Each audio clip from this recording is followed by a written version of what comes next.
நீங்கள் எங்கள் சேனலை சப்ஸ்கிரைப் பண்ணலன்னா சப்ஸ்கிரைப் பண்ணிக்கோங்க. பெல் ஐக்கானையும் கிளிக் பண்ணிக்கோங்க.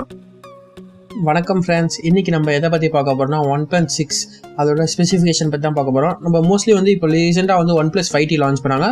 பட் ஆனால் இப்போ வந்து OnePlus 6 அப்படின்றத லான்ச் பண்ண போகிறாங்க. அதோட ரேம் பார்த்தீங்கன்னா 6 to 8 GB ரேம் இருக்கும் அப்படின்னு சொல்லியிருக்காங்க. ஸ்டோரேஜ் 64 128. அதே மாதிரி பார்த்தீங்கன்னா 16 மெகா பிக்சல் கேமரா, அதே மாதிரி 12 மெகா பிக்சல் அப்பேச்சர் கேமரா அப்படின்னு கொண்டு வந்திருக்காங்க. இதில் வந்து டுவல் நானோ சிம்மும் இருக்குது. அதே மாதிரி AMOLED display, mostly AMOLED display வந்து கேலக்ஸி சீரிஸில் தான் வந்துச்சு. பட் ஆனால் இப்போ வந்து OnePlusம் கொண்டு வந்திருக்காங்க. அதே மாதிரி பார்த்தீங்கன்னா 6 inches சைஸ் இருக்குது.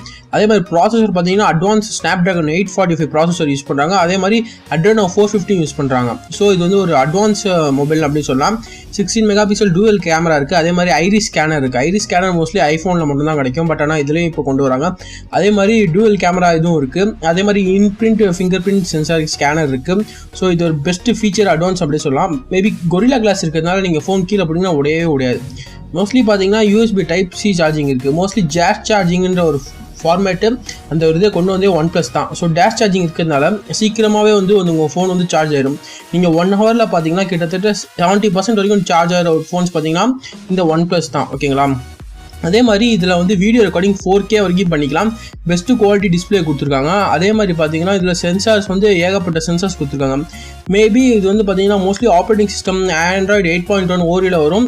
இதில் நாட்ச் இதுவும் அப்டேட் பண்ணுவேன் அப்படின்னு சொல்லியிருக்காங்க. நாட்ச் வந்து மோஸ்ட்லி இது ஐஃபோனில் மட்டும் தான் காமிச்சு. பட் இதில் நாட்ச் செட்டிங்ஸும் வந்துச்சுன்னா Android 9Pயில் வரும். அதே மாதிரி பார்த்தீங்கன்னா இது Adreno 630யும் இருக்குது. GPU ரேம் வந்து உங்களுக்கு சொன்ன மாதிரி தான் ஆல்ரெடி 6 GB 8 GB இருக்குது. இந்த ஃபோன் பார்த்தீங்கன்னா பேட்டரி பர்ஃபார்மன்ஸ் வந்து கிட்டத்தட்ட பார்த்தீங்கன்னா நான் ரிமூவல் பேட்டரி தான் கொடுத்துருக்காங்க. 3000 mAh தான் வரும். பட் ஆனால் நீங்கள் யோசிப்பீங்க என்னடா 3000 mAh தான் இருக்குது, சார்ஜ் கம்மியாயிருமே அப்படின்னு. பட் ஆனால் பார்த்தீங்கன்னா இதில் அட்வான்ஸ் ப்ராசஸர் கொடுத்துருக்கனால கன்சப்ஷன் ரொம்ப பவர் கம்மியாக தாங்க இருக்கும். மேபி வந்து நீங்கள் 5000 mAh பேட்டரி ஃபோன் வாங்கினீங்கன்னா நீங்கள் வந்து ரொம்ப நேரம் தாக்கு பிடிக்கிற அளவுக்கு இந்த ஃபோன் தாக்கு பிடிக்கும். ஏன்னா போக போக எலக்ட்ரானிக்ஸ் பார்த்தீங்கன்னா வந்து ரொம்ப கன்சப்ஷன் வந்து கம்மி பண்ணுற மாதிரி தான் உருவாக்குறாங்க. ஸோ அட்வான்ஸ் இது இருக்கிறதுனால 3000 mAh போதும். அதுவே வந்து 1 day வரைக்கும் ஸ்டாண்ட் பை பண்ணும். இது வந்து 2 கலர்ஸில் வருது, கோல்டன் கிரே. அதே மாதிரி இந்தியன் ப்ரைஸ் பார்த்தீங்கன்னா 41,000 51,000 வரும். மேபி இதை வாங்குவீங்களா இல்லைன்னு மறக்காமல் கீழே கமெண்ட் பண்ணுங்கள். தேங்க்ஸ் ஃபார் வாட்சிங்.